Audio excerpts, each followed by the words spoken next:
Hello there, Pete. How's it going? Merry Christmas. The first thing I was going to go over today was just a couple of things regarding major and minor bar chords. So what I'm going to suggest you do is practice two chords, B and B minor. And just changing between the two of those chords. So I know you've had a good go at B before. And then what you do is you take away the second finger, move up that first finger, and there's your B minor. So you just move between those two chords. Now once you've done that, and you're feeling okay, I can do a B, and you can see them in the chord diagram, so first finger there on the E and the A, second finger on the C, third finger on top of the G, that's your B. Then third finger stays in the same spot, bring off the second finger and bring your first finger up, so you're barring that second fret. And just practice going back and forth between those and checking they're really ringing out nicely. Then the best thing to do is take those shapes, exactly the same, and move them around the neck. So I'm still doing the exact same shape as I was doing here, your B, but I've moved it up instead, so I'm on the 7th fret. And that's your major and minor bar chord shapes. You can move those anywhere, so you could put them right up here. Bit of a stretch, but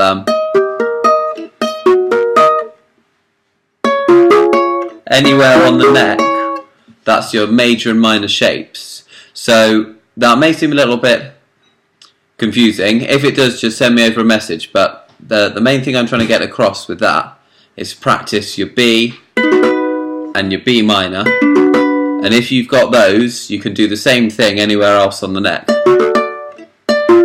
So start out with the B and the B minor and then move over. So hopefully that answers your question as far as how to tell the difference between majors and minors. So here we go on to Anything Goes. So if I play round a little version of what I've got, for today we're just going to do the verse because there is a lot of tricky chords in it. So I was thinking if we get the verse done, and I'll give you your bar chords to practice the B and the B minor, we can go on to the chorus afterwards. So here we go, we've got in olden days a glimpse of stocking was looked on as something shocking. Now heaven knows anything goes. Good authors too who once knew better now only use four letters while writing prose. Anything goes.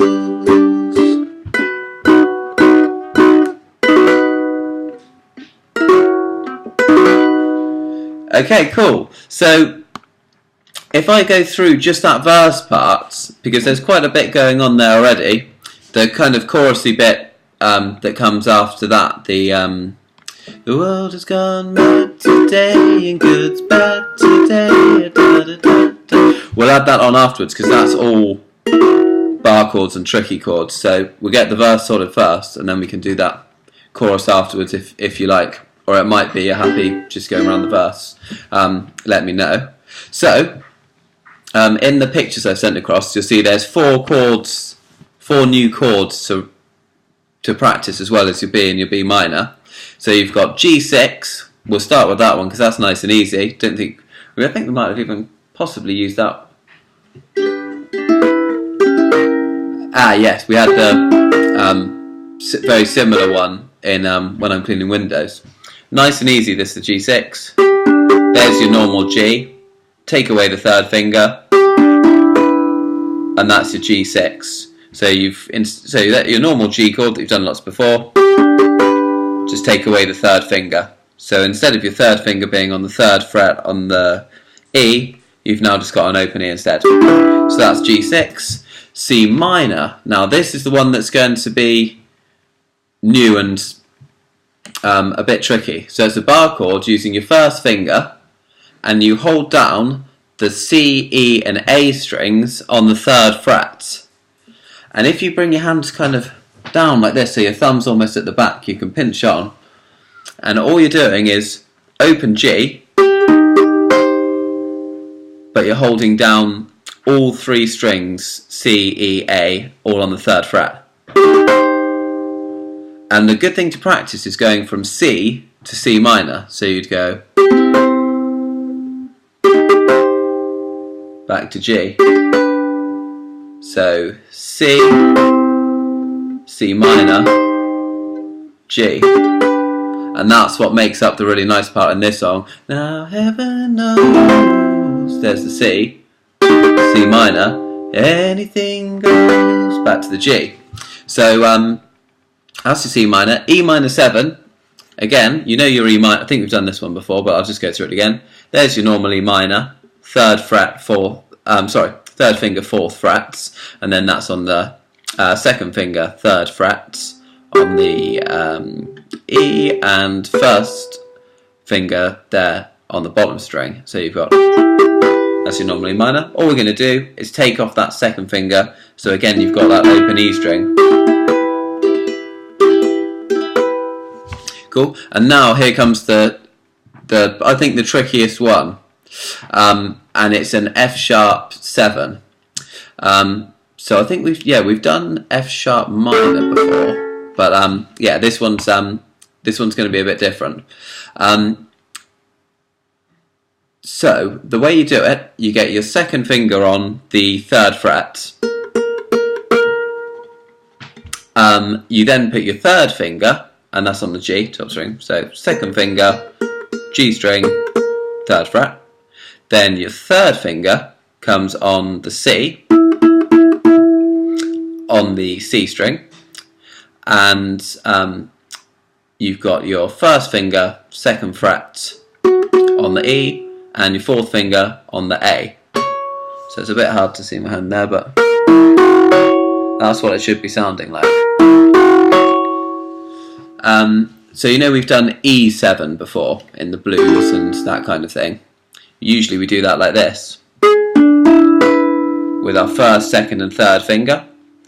If you were to take that E7 and swap it round, so instead your 2nd finger's on the top, 3rd finger on the C and 4th finger on the A, and then move it down there to the 4th fret and bring on the 2nd finger, to the 3rd fret, sorry. That's the way I think of it. It's kind of like the E7 shape, but as I say, that's going to be the hardest one.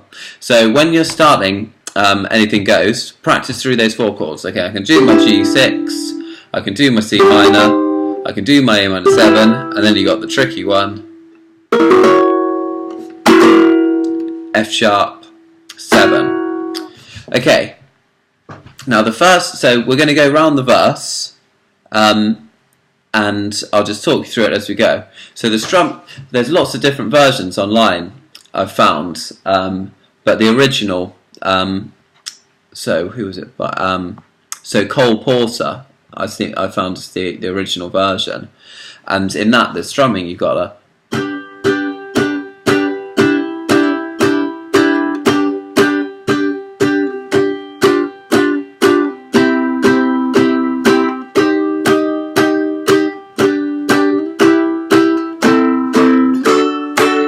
very straight, just on the beat. 1, 2, 3, 4. 1, 2, 3, 4. And we're going to keep that the whole way through this verse, and that's going to allow us as well to get and focus on these slightly trickier chords, such as this, the C minor, F sharp 7, and so on. So let's go run the first line of the verse. Now this I don't think you should have too much trouble with, because we go G, G, 2, 3, 4, G6, 2, 3, 4, G, 2, 3, 4, G7, 2, 3, 4. Nice and easy. So, in all the days, a glimpse of stalking was looked on as something shocking. That's your first line, so I'll go around that one more time so you can try it at home.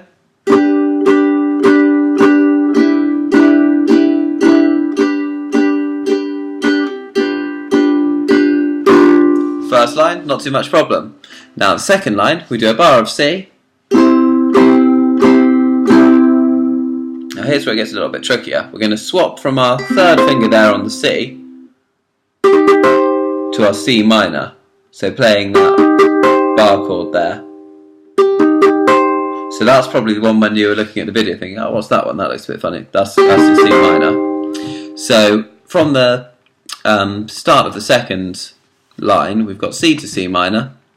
Now what you see is you've got two chords in each bar, just at the end here. So you've got two strums on G, two strums on E minor 7, then you've got A minor 7, and then D. Some of the time online, a lot of people, they do their A minor 7 like this, not using this hand at all. So say in this you could go,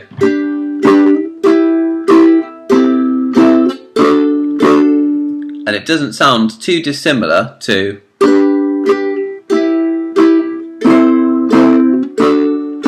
I think it sounds a little bit nicer with the A minor 7 as we've done it, but if you're struggling with those quick chord changes,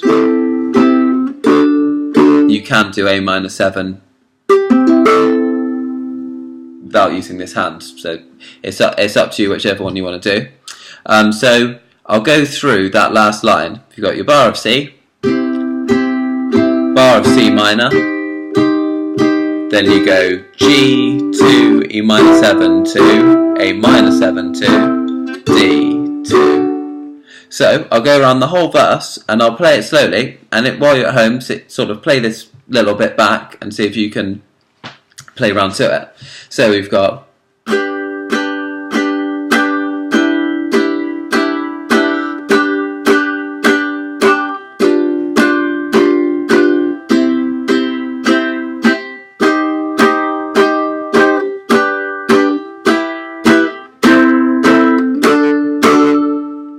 cool.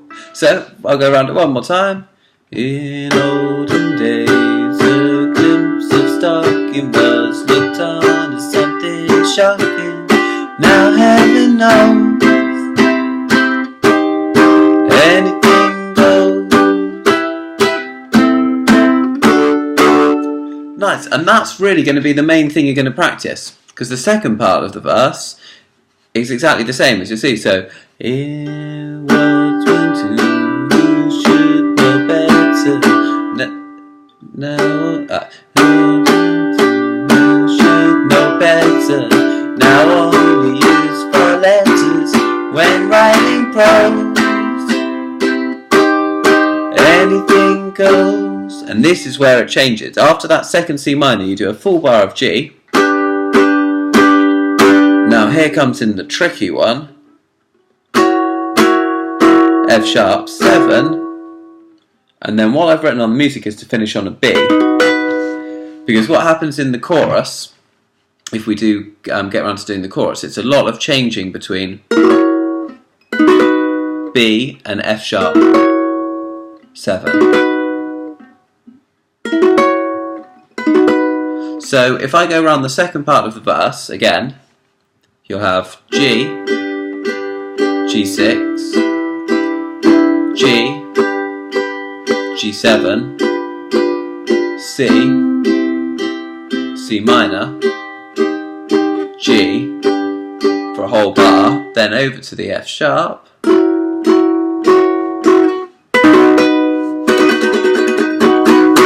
on the B,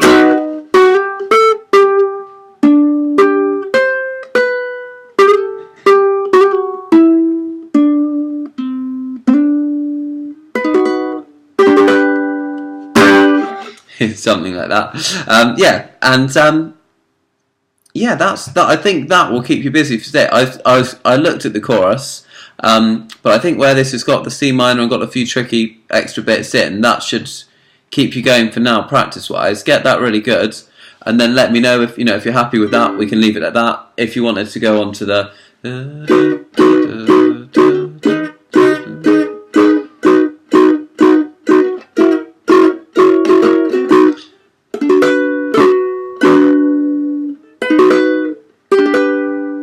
onto that second bit, then we can do as well. Okay, nice one, Pete. I'll have a little think of a Christmas song, or maybe another Beatles one, or something good to do for next week, and I'll get you that sent over. All right, nice one, Pete. See you soon.